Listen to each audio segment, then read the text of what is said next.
Olá, tudo bem? Eu sou o Juan Nossi e esse é o podcast da Catedral. Eu sou a Keila Nossi e vim conferir se o meu marido tá trabalhando, É isso aí. Meu nome é Rafael e eu não sei o que eu tô fazendo aqui. Hoje nós vamos conversar sobre propósito. O que você pensa sobre esse assunto? Alguma vez você já refletiu sobre o que significa propósito? Uma palavra que tem sido amplamente divulgada, mas talvez o seu significado não esteja tão claro. O que vocês pensam sobre isso? Eu acho que a primeira coisa que a gente tem que pensar sobre o propósito é o direcionamento que ele traz para nossa vida, né? É isso, né? Porque quando a gente não tem um norte para onde a gente quer chegar, a gente acaba se perdendo no meio do caminho. E sempre quando eu questiono essa questão de propósito, eu sempre buscava em mim a resposta. Vou olhar para as minhas características, vou olhar para os meus dons, vou olhar para aquilo que eu tenho à mercê, né, nas minhas mãos, para identificar, então, o meu propósito. E, na verdade, a criatura, ela não tem como definir a sua própria função. Então, eu aprendi que, mediante o meu questionamento de propósito, eu tenho que questionar para o meu Criador. Não está de todo errado olhar para si, porque os traços da nossa identidade refletem um pouco do nosso propósito. Mas se a gente quer ter essa visão clara e específica, nada mais inteligente do que, de fato, olhar para o nosso Criador e perguntar para ele: ei, o que estava no seu coração quando você deu palavras de ordens para que eu viesse à existência? E aí, Rafa? Essa questão de propósito é legal, porque eu li uma vez que uma universidade nos Estados Unidos resolveu fazer uma pesquisa sobre, no hospital, os funcionários do hospital e os pacientes, sobre como eles viam o próprio propósito. E aí o resultado, a conclusão dessa pesquisa foi que as pessoas que tinham claro o seu propósito viviam mais. Uau! Olha, que legal. Que legal, cara. Isso é legal porque mostra duas coisas, né? Que não só você tendo clareza do seu propósito, para onde você vai, aquilo te ajuda a caminhar de forma certa, né? Saber para onde você está indo e tomar decisões certas, mas você também passa a cuidar mais da sua vida. Sim. Porque se você tem claro, eu preciso chegar nesse ponto, eu estou tomando esse caminho, você começa a se cuidar mais, a pensar, pô, se eu quero chegar lá, eu preciso estar bem para chegar lá, se eu preciso fazer isso, eu tenho que cuidar da minha saúde, da minha vida. Exatamente. Então você acaba tendo uma vida melhor, duplamente a mais do que as pessoas que não têm clareza de propósito, porque ficam perdidas e também nem se cuidam, tipo assim, tô perdido na vida mesmo, então por que eu vou me cuidar? Interessante, porque saber o seu propósito é completamente libertador, né? É libertador porque você não se prostitui aquilo que as pessoas querem, né? Você não se prostitui aquilo que é imposto sobre você, ou seja, quem sabe o seu propósito não vive por proposta. E é isso que o Rafa falou, né? Quem sabe para onde vai calcular o custo dessa viagem. Então, se eu vou fazer uma viagem de carro BH-São Paulo, eu calculo se o tamanho do meu tanque é compatível com o tamanho da distância, quantas paradas eu vou fazer. Então, eu me cuido, né? Eu me cuido, eu me alimento, eu trabalho toda a minha vida e a minha saúde para que eu consiga chegar lá e não só chegar, mas chegar bem, né? Exatamente. O que você acha, Keila? Uma outra coisa que eu acho legal é que quando você tem o seu propósito, você consegue ser mais resiliente diante das coisas. Porque não é que você sabe o seu propósito que vai ser algo automático. Pronto, já sei, cheguei. Não, tem um processo, né? E você consegue ser, então, mais perceptivo nas dificuldades, mais intencional. E eu lembro muito da história de José quando eu penso nisso, né? Ele tinha bem claro quem ele era e o propósito que Deus tinha para ele. Ele passou por várias adversidades, mas nada disso fez com que ele se abalasse. Pelo contrário, ele manteve essas questões da disciplina, da integridade dele, justamente porque ele tinha claro o seu propósito e quem ele era. Então, entender o propósito é libertador. Agora, a gente deu uma pincelada lá no início, como faz pra gente descobrir o propósito, que eu acho que é o que tá todo mundo se perguntando agora. Bom, legal, quero viver mais, como o Rafael falou, quero ter clareza e resiliência, como a Keila disse, mas como eu descubro o meu propósito? Eu tenho pra mim que essa é a resposta ou a pergunta do milhão, né? É verdade. Porque quem consegue responder essa pergunta vive uma vida completamente diferente. E aí, o que vocês pensam? Como é que a gente pode, então, descobrir o nosso propósito? Bom, eu acho que muito que aquilo falou de olhar para si já te dá um norte. Porque você se conhecendo, você já consegue ter uma noção dos seus limites e das suas potencialidades. Então, você não vai ficar batalhando atrás de uma coisa que não adianta nada, que você vai chegar lá na frente e vai falar, pô, o que eu tô fazendo aqui? Perdi meu tempo. Né? Eu, por exemplo, eu amo física. mas eu odeio matemática. Não me dou bem com número. Então não adianta nada eu querer seguir uma carreira na física, porque eu tenho que fazer conta, tenho que fazer cálculo, tenho que entender de matemática para chegar lá e poder falar, beleza, agora eu tenho um diploma em física, alguma coisa assim. Então, perder um tempo para buscar uma coisa que é uma paixão, mas que não tenho habilidade para buscar isso, com certeza eu vou me dar mal e vou olhar para trás e falar, tempo perdido. Você tem que fazer o cálculo da trajetória e ver se você está disposto a pagar o preço dela, né? Eu acho que uma outra coisa que é importante para a gente descobrir é o que eu falei inicialmente. Você tem que ter uma vida relacional com Deus. De intimidade mesmo com Ele, para você ouvir o seu direcionamento. Porque muitas das questões que nos abalam, ela não vem de nós mesmos, né? É um incômodo que o próprio Espírito Santo coloca sobre nós. Então, uma das coisas que a gente trabalha é o que no mundo te incomoda? O que faz você ficar indignado de querer... Descontentamento santo, exatamente, né? De querer sair do seu lugar e eu vou pegar e eu vou fazer. Isso já é um norte também daquilo que te impulsiona e que tem totalmente a ver com o seu propósito. Que a gente vê isso acontecer com Moisés, né? Que ele vê aquela agressão do hebreu em relação ao egípcio. E aquilo incomoda ele não sabe como lidar com a dor. Tanto é que ele mata o egípcio. Mas mais tarde ele vai entender tudo... Porque ele seria o libertador ali dos filhos de Deus, né? De Israel. Então, a gente vê isso também em Davi. Ele olha para aquele gigante, ele tem uma dor profunda. Quem é esse incircunciso que ousa afrontar o exército de Deus vivo? Ele não sabe lidar muito com aquilo, então ele vai para cima mesmo, no nome do Senhor dos Exércitos. Mas lá na frente, isso tudo se concretiza quando ele assume o reinado de Israel. Então, olhando para nossa vida, a gente consegue perceber como essa caneca que está aqui nas minhas mãos e a gente está bebendo água nela, né? Sim. Essa caneca, ela tem uma alça. E essa alça diz muito sobre o seu propósito. Porque uma caneca é feita para quê? Para bebidas quentes. Embora a gente esteja tomando água, ela é feita para bebidas quentes. Em contrapartida, a squeeze não tem alça. A garrafinha não tem alça. Por quê? Porque ela foi feita para bebidas frias. Então, nesse caso, ao olhar para cada um de nós, a gente sim consegue ter pequenos insights, como o Rafael falou da física, como se eu fosse olhar para a minha vida... Eu perceberia o quanto eu gosto de pessoas, isso tem a ver com o meu propósito, principalmente formar, né?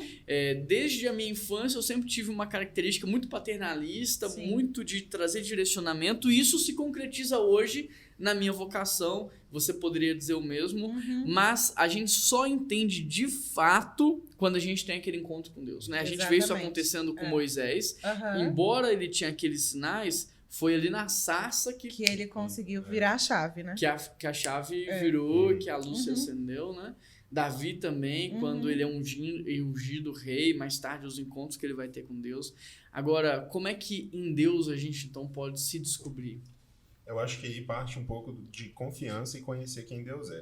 Porque, igual aquilo falou de José, José tinha isso, o conhecimento dele José tinha. Ele sabia quem ele era, ele sabia o que Deus estava chamando ele para fazer. Deus tinha mandado sonhos para ele e tal. Só que ele, além disso, ele sabia quem Deus era. Exato. Então, quando ele foi jogado no poço, quando ele foi vendido como escravo, quando ele foi injustiçado, né, por Faraó e tal, e até ele chegar como governador do Egito, nesse período todo, ele poderia, né, a gente, olhando com olhos humanos, a gente poderia falar, pô, José poderia ter desistido. Faria sentido ele se indignar em algum momento, quando ele estava lá na prisão, esquecido por todo mundo. Mas ele sabia quem Deus era. Então, seria até lícito, né? Devido a tudo, assim, cara, eu fui abandonado pelos irmãos, vendido como escravo, preso injustamente. Se tem uma coisa que Deus não tá é comigo nessa história, né? Mas ele conhecia quem Deus era. Além de se conhecer, ele tinha um conhecimento tão profundo de Deus que ele sabia que aquilo tudo tinha a ver com o propósito de Deus. Ele não sabia onde que aquilo ia chegar. Sim. Mas ele sabia que ia chegar em algum lugar, porque ele sabia que Deus não ia desperdiçar aquilo tudo que ele estava passando. Pô, Rafa, isso que você tá falando aí de José é muito legal, porque mais tarde, quando a fome chega e ele tem que salvar o povo, né? O que acontece? Os irmãos vêm pra terra E aí os irmãos ficam com medo de José querer vingança. E o que José fala para os seus irmãos ali é sobrenatural. Que ele fala assim, olha, não tenham medo, porque não foram vocês que me enviaram para cá. Foi Deus que queria preservar a vida de vocês durante um grande período de fome para trazer livramento sobre o meu povo. Então, lá atrás, quando José tem o sonho ainda ele é muito obscuro, ele não está muito claro. Mas o fato de José ter convicção de quem Deus é, do caráter, da bondade, da fidelidade de Deus, fez com que ele fosse formado no processo para que quando ele tivesse pronto, ele tivesse o entendimento completo da sua vocação. Sim. E a vocação de José era salvar o povo de Israel num grande período de fome na terra, né? E você, Keila, o que você acha? Eu acho que para a gente identificar o nosso propósito, a gente tem que ter muita claro a nossa identidade em Cristo. Porque quando eu me entendo como mulher em Cristo, para que eu fui criada e qual foi o propósito original de Deus lá no Éden, quando ele orientou Eva, eu consigo entender qual é o meu propósito aqui. Assim também como homem em Adão, né? Então, Deus criou eles com tudo, inicialmente. Eles tinham ali a presença do Senhor, eles tinham a maturidade emocional, a maturidade espiritual, eles estavam ali para plantar, cultivar, proteger. E a partir do momento que eu identifico, então, isso na minha vida, me reconheço como filha de Deus, eu consigo nortear, então, o meu propósito diante da minha vida. E isso facilita, porque uma das coisas que a gente fala muito aqui na PIB é que nós somos filhos, né? Nós não somos funcionários. É isso. Então, eu não vou trabalhar por qualquer proposta. Não é por qualquer dinheiro que vai me satisfazer. Eu só me satisfaço quando eu estou num ambiente em que Cristo me proporcionou para que eu proteja, cultive e crie plataforma. Bom, a gente está te ajudando a encontrar o seu propósito, porque aqui a gente já trouxe alguns insights. Claro, você precisa refletir, desenvolver isso em Deus, né? Mas a gente está trazendo alguns insights. E esse lance da filiação da paternidade é muito esclarecedor, né? Porque entender que eu sou filho de Deus muda tudo, muda a minha ótica da vida. Por exemplo, como você citou no Éden, primeiro Deus deu tudo o que eles precisavam. Eles tinham alimento, eles tinham os animais, tinham tudo. Aí depois Deus trouxe direção para que Adão e Eva nunca trabalhassem movidos pela falta, mas em torno do seu propósito, que era crescer, multiplicar, governar com justiça, enfim, tudo isso, né? Então, hoje entender isso muda tudo, porque você tem uma empresa familiar e você tem uma empresa normal, né? Vamos dizer assim. Qual que é a diferença entre uma empresa familiar e uma empresa que não é familiar? Qual que é? Vocês já trabalharam numa empresa não familiar, Rafa? Já trabalhou? Eu trabalhei nos dois. Como que é? Então, define pra gente aí o que você percebeu de diferente lá. Bom, de diferente primeiro a questão de organização, da estrutura da empresa, né? Porque, querendo ou não, uma empresa que não é familiar, o foco dela é lucro, o foco dela é rendimento, então não tá rendendo, não tá produzindo, sai fora e coloca outro. É igual máquina, né? A engrenagem tá travando a linha de produção, tira uma, põe a outra, deixa rodando. Estragou de novo, troca. Então é peça de reposição. E o que importa é o que tá saindo lá na frente. Né? E já a empresa familiar é completamente diferente. Não tá dando certo? Por que não tá dando certo? O que foi? Você quer mudar de função? Entendeu? Isso aqui que você tá fazendo não é legal? Você quer fazer outra coisa? O que você acha que você poderia contribuir aqui na empresa? Entendeu? Bom, então, isso aí define muito, né? Porque entender isso aqui que o Rafa tá falando, a gente até entende um pouco mais a nossa filiação em Deus, porque o funcionário, ele trabalha também pelo dinheiro. A gente falou da ótica do patrão, mas o funcionário, ele trabalha pelo dinheiro. Se cair 10 centavos na conta dele, ele vai reclamar. Porque ele precisa, não é que ele tá errado, ele precisa daquele dinheiro. Agora, o filho do dono, vamos pensar, o pai tem 10 casas... Ele tem 10 casas. O filho do dono, o pai tem 15 carros, o cara vai usar cada dia um carro. O cara tem o pai tem uma casa na praia, tem uma casa de campo. Ele desfruta disso. De tudo que o pai então ele não tá preocupado com os centavos. Qual que é a mentalidade do filho do dono? Cara, eu preciso fazer os negócios do meu pai se expandir e crescer, porque quanto mais o pai tiver, mais eu vou ter.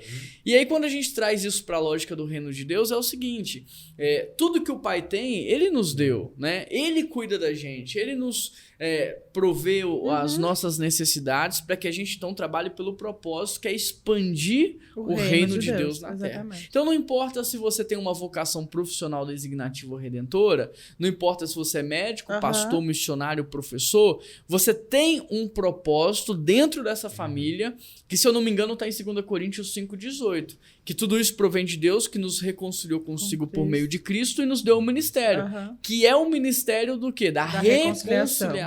Ou seja, ajudar as pessoas a se reencontrar dentro dessa identidade familiar. Exatamente. Não, você falando isso, eu fiquei pensando muito na história do filho pródigo, porque os dois filhos mostram os dois lados. É isso, você tirou aqui, ó. Vai lá, desenvolve aí, porque é confirmação, vai lá. Porque o filho que saiu, ele não sabia quem ele era. Então ele achou, eu não sei quem eu sou, vou lá no mundo procurar. Então, meu pai tem o dinheiro, mas o dinheiro que o meu pai tem é meu, quem tá guardando. Então, pai, se eu morrer, me dá isso aqui, que eu vou lá no mundo ver quem eu sou. Lá na lama, depois que o dinheiro acabou, aí que ele falou, cara, quem eu era, ficou lá. Exato. Aí ele volta e o pai, né, faz aquilo tudo, anel, capa, sandália e tal. E ali o pai fala pra ele quem ele é, porque ele chega querendo ser funcionário, o pai fala, não, você é filho. O outro filho não sabia quem o pai era. Ele até podia achar que sabia, mas também não sabia, né? Quem ele era. Mas ele também não sabia quem o pai era, porque ele chega indignado pro pai e fala, pô, meu irmão que fez tudo isso com o senhor, e o senhor ainda vai e perdoa ele, faz um banquete enquanto eu tô aqui sendo fiel. Ele não sabe quem o pai é e nem quem o irmão é. Porque ele olha pro irmão na perspectiva comercial ali de funcionário. O cara vacilou, corta fora, né? Não esquece que ele é filho, né? Tipo assim, ele achou que o senhor morreu, então o senhor também tem que achar que ele morreu. E então o outro filho mostra que ele não sabia nada. Só porque ele estava lá dentro com o pai todo dia, não quer dizer que ele entendia a mecânica da família. Ele, na visão dele ali, ele era um funcionário. Apesar dele não ser, ele tinha a mentalidade de funcionário na mecânica do pai. Interessante nessa história porque o filho pródigo, ele não é uma vítima do sistema, né? Ele não é uma vítima do que acontece fora dele. Ele é uma vítima dos seus próprios desejos, porque ele tinha tudo em casa e ele decidiu por conta própria sair de casa e saiu bem, né? Saiu com recurso, gastou tudo, porque quem não tem propósito não sabe usar bem o dinheiro, gastou tudo, terminou com os porcos e aí ele lembrou. Exatamente. Poxa vida, mas lá em casa não era assim. Lá não era dessa forma. Ele pensou em voltar, pensou em se vender como funcionário, mas ele é surpreendido pelo pai. Porque o pai, como o Rafa falou, coloca o anel no dedo dele, trazendo para ele a identidade de filho, né? Trazendo a capa como provisão, as sandálias como direção, e ali o pai ressignifica a vida do filho. Então, eu acho que essa história ilustra muito do que a gente está querendo dizer, que na relação familiar, na relação com o pai, a gente recebe dele, então, a identidade, a gente recebe dele a provisão e a direção, né? Por quê? Porque, assim, a gente pode pensar, eu sou um acidente. Ok, você foi planejado pelos seus pais ou não? Foi. Você foi planejada? Rafa, você foi planejado? Eu sei que a minha mãe já casou querendo ter filho, mas demorou uns 2 anos para ter filho. Mas tem muita gente que não foi planejado, né? Aí a pessoa cresce pensando que ela é um acidente. Só que assim, a Bíblia nos mostra diferente. Ela diz que Deus, antes da gente nascer, ele já pensava, né? Já sonhava, já tinha planejado. Mais ou menos como é que funciona. Deus viu um problema no mundo num determinado momento da história e falou assim, preciso criar alguém, né, que em relacionamento dentro da família vai ter autoridade para resolver isso. E essa pessoa ela precisa desse contexto, dessa criação, dessa maneira de pensar. E por isso a gente nasceu na família que nasceu, do jeito que nasceu, porque era necessário para a nossa formação. Só que o pecado deforma tudo que Deus criou.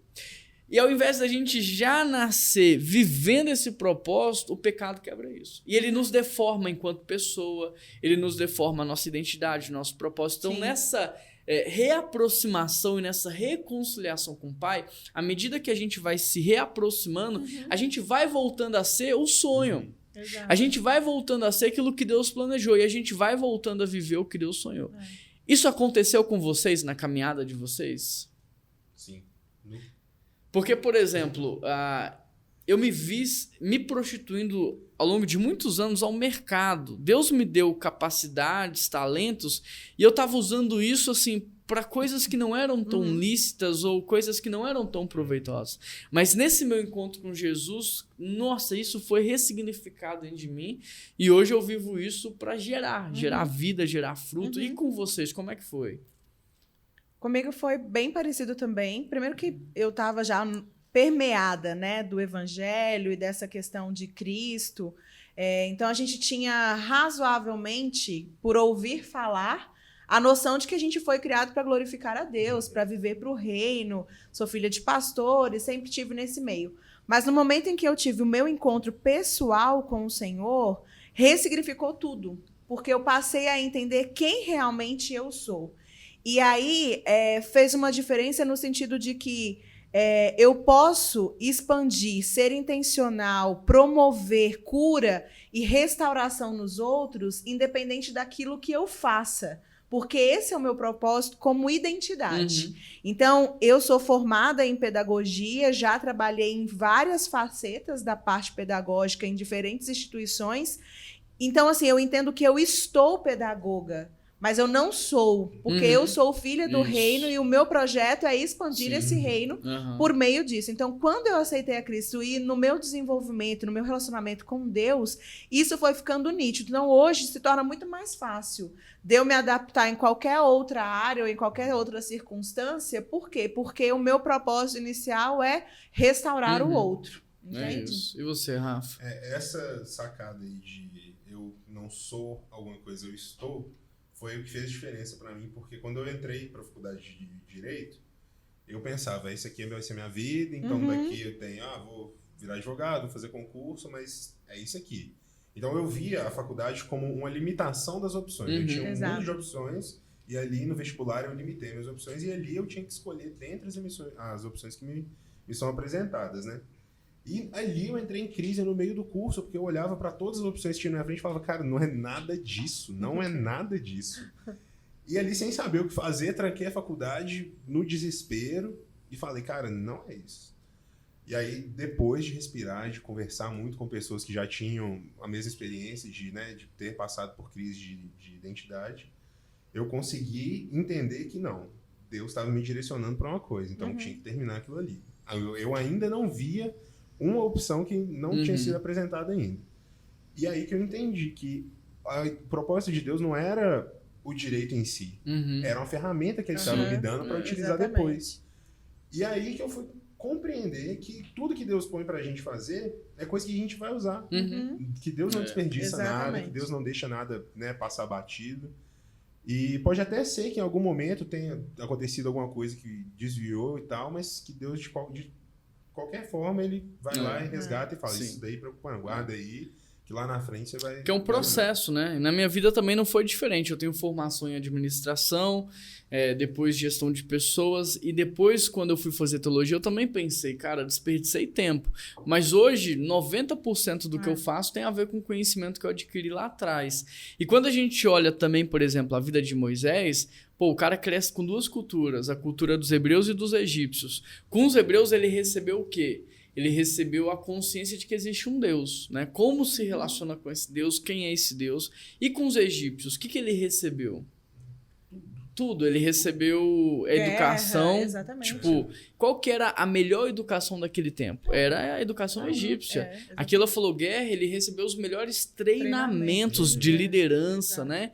Então, quando ele foge para o deserto, ele encontra um sacerdote midianita chamado Jetro, e esse cara vai ensinar para ele agora a pastorear ovelhas no deserto, as rotas de fuga do deserto, encontrar água. Aí Deus aparece. É como se fosse assim, cara, você tá pronto, você formou no processo, agora você tem uma missão. Então, nada do que aconteceu na vida do Rafa, daquela, foi um acidente, foi por um acaso. Eu vejo tudo isso como Deus nos formando e nos preparando para que num determinado momento a ficha caia e a gente entenda o propósito das nossas vidas. Bom, pessoal, eu espero que a gente tenha ajudado vocês aí. A nossa ideia não é trazer a resposta pronta, mas te ajudar nessa reflexão. Então, levante os teus olhos, erga a tua voz e pergunte ao teu Criador: o que estava no seu coração quando o Senhor deu palavras de ordens para que eu viesse à existência? E eu tenho certeza que Deus vai trazer revelação sobre a sua vida. Amém. Vou deixar aqui o pessoal se despedir. Despede aí. Tchau, galera. Foi um prazer estar com vocês. Valeu, gente. Tchau, tchau. Pessoal, que Deus abençoe. Semana que vem tem muito mais. Um grande abraço.